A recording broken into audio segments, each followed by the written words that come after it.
good morning leaders. Akhir ini saya sharing ke teman-teman pebisnis dengan sebuah statement yang saya kasih background dulu ya. Jadi teman-teman sekarang banyak yang melakukan kolaborasi dengan pengusaha lain, dengan perusahaan lain, dengan bisnis lain, dan saya sharing ke teman-teman bahwa kita mesti stop networking dan mulai kolaborasi. Nah, artinya apa?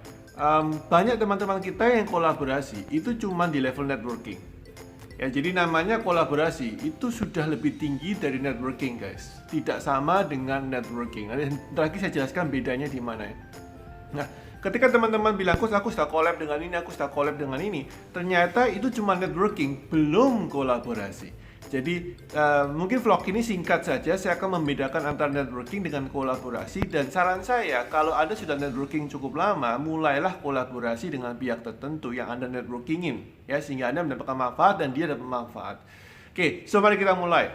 Networking itu baik, tapi itu mulainya. Setelahnya harus kolaborasi. Oke, setelahnya kolaborasi. Mari kita lihat bedanya apa. Networking, tujuannya apa sih networking? Satu, networking tujuannya adalah meng-connect people. Jadi connecting people. Ini kayak tagline-nya iklan handphone zaman dulu ya, connecting people ya. So, number one, your job adalah untuk mencari orang yang mau connect dengan Anda, dan orang itu, dan Anda mau connect dengan orang itu. Connect di level misalkan skill, keterampilan, belief, kemudian background, connecting, kenalan dengan orang-orang lain yang memang mungkin Anda rasa, Anda prediksi memiliki value yang bisa saling melengkapi. Jadi tujuan dari networking itu kenalan dulu, ya. Nah, setelah kenalan bagaimana? Networking punya fungsi lain, yaitu mencarikan Anda akses. So, kadang kita tidak bisa ketemu dengan orang A, maka saya dengan networking dengan orang B ini punya akses ke orang A, kita dikenalkan dengan orang yang A. Bisa ngerti poin saya ya? Jadi networking itu tujuannya kedua adalah gaining atau getting akses yang otherwise, yang sebaliknya, yang tanpa orang itu, tanpa networking, kita sulit mencapai dengan sendirinya. Sebaliknya juga, kalau Anda membantu orang lain mencarikan akses atau mendapatkan akses ke orang lain, itu namanya networking. Dan itu sering saya lakukan dan sering Anda lakukan ya, comblangin gitu ya. Udahlah, saya punya kenalan sini, you kenalan dong sama si A, you kenalan sama si B, kemudian kita tukar menukar Instagram, kita forward ke mereka, saya minta mereka follow Instagram teman saya dan seterusnya, atau teman saya minta saya follow Instagram temannya dan seterusnya. Itu namanya gaining access, which is very very good. Oke. Nah, fungsi ketiga dari networking adalah menyamakan persepsi dan ide, dan ini penting banget ya. Jadi tahapan-tahapan yang mulai sedekat dengan kolaborasi, tahapan-tahapan yang sudah mulai dekat dengan kolaborasi, sudah mulai transferring, ya, ada jembatannya sudah, yaitu menyamakan ide. Bisnis you apa, bisnis saya apa, kemudian ide kita seperti apa. Oh, ternyata passion kita sama, ternyata goal kita sama, maka networking sudah mulai mengerucut ke kolaborasi. Dan of course, tahap terakhir sebelum kita masuk ke kolaborasi di networking yang paling matang adalah sudah melakukan brainstorming untuk find a new ideas, ya. Find a new ideas atau find a new ways, a new project, atau set up a project. Nah, di level ini networking sudah waktunya berpindah ke kolaborasi. Nah, sekarang kita lihat apa itu kolaborasi. Kolaborasi itu basically adalah memiliki misi yang jelas. Misi, jadi mission oriented. Jadi bermisi, punya misi yang clear, goal yang jelas.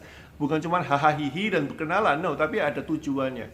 Dan harus win-win ya. Contoh, misalkan kolaborasi antara fitness center dengan obat toko penjual suplemen otot atau suplemen untuk membangun otot, ya, tentang karbohidrat, tentang protein, biasanya protein, susu protein dan segala macam. Nah, kemudian dia bilang sama supermarketnya, sama fitness centernya, si toko obat bilang, daripada you invest, udah gini aja dah, kita bagi hasil. Anda saya titipin brosur toko obat saya. Jika orang membeli, anggota fitness centernya membeli toko obat, obat suplemen kesehatan di saya, maka Anda akan mendapatkan komisi. Sebaliknya, jika Anda taruh brosur fitnessnya di toko obat saya, jika ada orang yang beli suplemen yang belum jadi member fitness Anda dan kemudian tertarik dan saya kenalkan, maka saya mendapatkan komisi dan seterusnya. I think you get my point ya.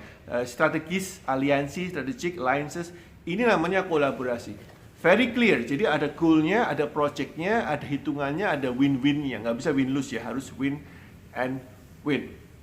Kemudian kalau kita mau melihat kolaborasi juga bisa berarti menciptakan project baru, kerjasama baru di luar bisnis masing-masing. Jadi kalau awalnya bisnisnya fitness center, yang satu bisnisnya toko obat suplemen, mereka bergabung membuat A atau perusahaan B. yang masih sevisi, semimpi, sevision, sepassion dengan hubungan dengan kesehatan dan kebugaran tubuh.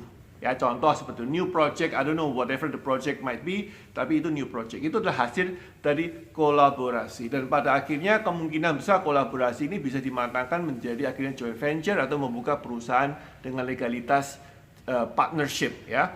Artinya bikin CV atau bikin PT kemudian jadi kongsi, ya. So the point adalah kenapa saya katakan stop networking, start collaborating. Karena kebanyakan para teman-teman pebisnis itu hanya muter-muter di networking, tidak lompat ke kolaborasi. Ya akhirnya cuman ngafe lagi, ketemu lagi, ngobrol ide lagi, kembali lagi kenal lagi, kemudian malah jelasin tentang hubungan bisnis orang lain, kemudian membahas bisnis orang lain. Itu bagus untuk exercise kita punya brain, tapi bukan itu tujuan dari networking. Ya, tujuan networking itu pacaran sebelum menikah. Menikahnya adalah kolaborasi.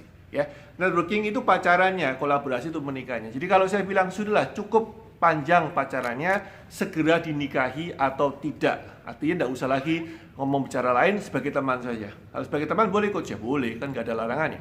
Tapi kalau networking itu adalah pacarannya, kolaborasi itu menikahnya, jangan kelamaan pacaran.